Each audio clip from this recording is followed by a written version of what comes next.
নমস্কার বন্ধুরা, চেতনায় চিরন্তন অভিযান ইউটিউব চ্যানেলে আপনাদেরকে স্বাগত জানাই। অনেক বন্ধু জাতীয় কংগ্রেসের যোদ্ধা তারা বারবার কমেন্ট করছেন, ফোন করছেন, জানতে চাইছেন যে আমাদের যে 2026 সালে জাতীয় কংগ্রেসের প্রার্থী তাদের তালিকাটা কবে প্রকাশ হবে। এই বিষয় নিয়ে বিভিন্ন জায়গায় ফোন মারফত আমাদের উপরে যে নেতৃত্ব আছে তাদের কাছ থেকে আমরা এই বিষয়টা জানার চেষ্টা করি।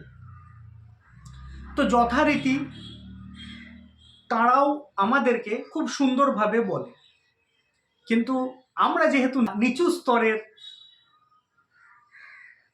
কর্মী, তো আমাদের কাছে অনেকের কাছেই খবরটা ঠিকঠাক পৌঁছায় না। তো তাই নিয়ে আমরা যেন একটা টেনশনে থাকি। জাতীয় কংগ্রেসের একটা সাধারণ কর্মী হিসাবে আমাদেরও কিন্তু আগ্রহ অনেকটাই। জাতীয় কংগ্রেসের প্রার্থীটা কিন্তু এআইসিসি থেকে হয়ে আসে। আমাদের প্রদেশ কংগ্রেস যে অফিস আছে, প্রদেশ ভবন যেটা আছে, সেই প্রদেশ ভবনে আমাদের নাম জমা হয়, সেখান থেকে এআইসিসির কাছে পাঠানো হয়। পরবর্তীকালে সেই নামগুলো আমাদের হয়ে আসে, মানে অ্যাপ্রুভালটা কিন্তু এআইসিসি দেয়। আর একটা বিষয় সবার মনে প্রশ্ন, যে আমাদের প্রার্থী তালিকা এখনো পর্যন্ত প্রকাশ পাচ্ছে না কেন? যে জায়গায় অন্যান্য যে সমস্ত রাজনৈতিক দল আছে তারা তাদের প্রার্থী ঘোষণা করে দিয়েছে। তো সর্বপ্রথমে এটা আমার মনে হয়েছে, আমার নিজস্ব ব্যক্তিগত মতামত আমি এটাই দেব। কারণ আপনারা জানেন যে নির্বাচন কমিশন 5টা জায়গায় অলরেডি ভোটের ডিক্লারেশন দিয়েছে, মানে 5 জায়গায় ভোট হতে চলেছে। আমাদের ওয়েস্ট বেঙ্গল, আসাম, কেরল, পন্ডিচেরি এবং তামিলনাড়ু। আইসিসি কিন্তু সব রাজ্যেই তাদের প্রার্থী দেয় বা ঠিক করে, সেখান থেকেই অ্যাপ্রুভাল হয়ে আসছে।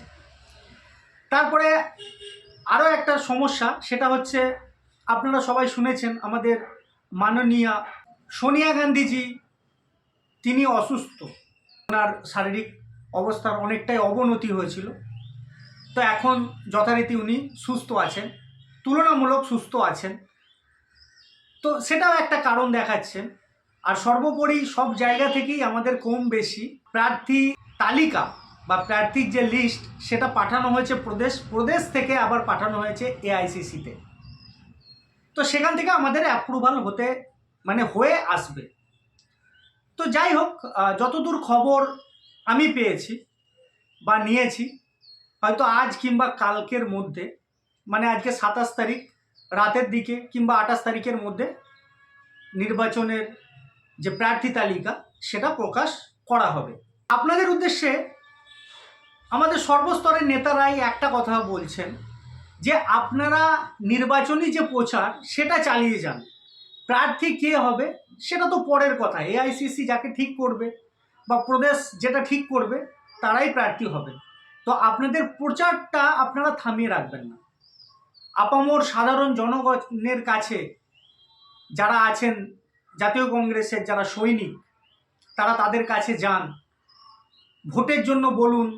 প্রার্থীটা বড় কথা নেই, সর্বপ্রথম আমাদের যেই হাত চিহ্নে ভোট দেওয়ার ব্যবস্থা করুন।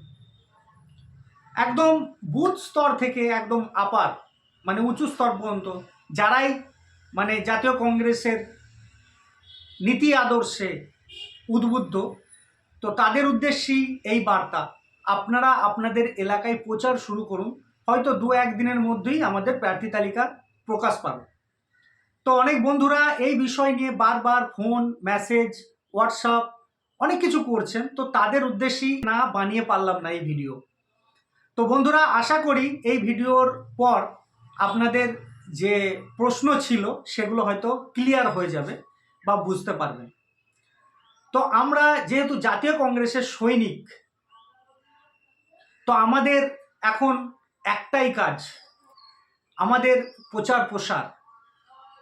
কারণ আমরা বিভিন্ন জায়গায়, বলতে কোনো অসুবিধাই নেই, ওয়েস্ট বেঙ্গলে আজকে দীর্ঘদিন ধরে জাতীয় কংগ্রেস ক্ষমতায় নেই, কিন্তু তাদের সৈনিকরা বর্তমানে উপস্থিত আছেন এবং তারা বিভিন্ন জায়গায় বিভিন্নভাবে অনুষ্ঠান প্রোগ্রাম করে চলেছেন। তো তাদের প্রতি সত্যি অনেক শ্রদ্ধা জানাই, ভালোবাসা জানাই যে তারা এই অনুষ্ঠানগুলো এত দীর্ঘদিন ক্ষমতায় না থাকার ফলেও তারা কাজ করে চলেছে প্রতিনিয়ত। তো আগামী দিনে যেহেতু আমাদের এখানে ভোট 23 তারিখ এবং 29 তারিখ, এই ভোটের প্রচার আমাদেরকেও শুরু করে দিতে হবে, বা আমরা অলরেডি করেছি, কিছু কিছু জায়গায় করছি, বা প্রতিটা বুথে বুথে যাওয়ার চেষ্টা করছি। তো আপনাদের উদ্দেশ্য এটাই কথা যে আপনারাও প্রচার প্রসার শুরু করুন। প্রার্থী ঠিক হয়ে যাবে, হয়তো দেরি হচ্ছে, এআইসিসি হয়তো ঠিক করতে পারছে না, কারণ আমরা তো কোনো লোকাল দলের মতো না যে শুধুমাত্র ওয়েস্ট বেঙ্গলি মানে সীমাবদ্ধ, আমরা অল ইন্ডিয়া বেসিস। তো সেক্ষেত্রে আমাদের প্রার্থী তালিকা নির্ভুলভাবেই প্রার্থী আমরা পাবো, যে যেমন যোগ্য মানুষ তাকেই হয়তো প্রার্থী দেওয়া হবে। তো খুব তাড়াতাড়ি 2-1 দিনের মধ্যেই হয়তো আমাদের প্রার্থী তালিকা প্রকাশ পাবে। বন্ধুরা, বুঝতেই পারলেন আজকে এই পর্যন্তই, আর বেশি কথা বাড়াবো না। দেখা হবে আবার নতুন কোনো ভিডিওতে। তো ততক্ষণে নিজে খুব ভালো থাকবেন, অন্যকে ভালো রাখবেন। নমস্কার, ধন্যবাদ।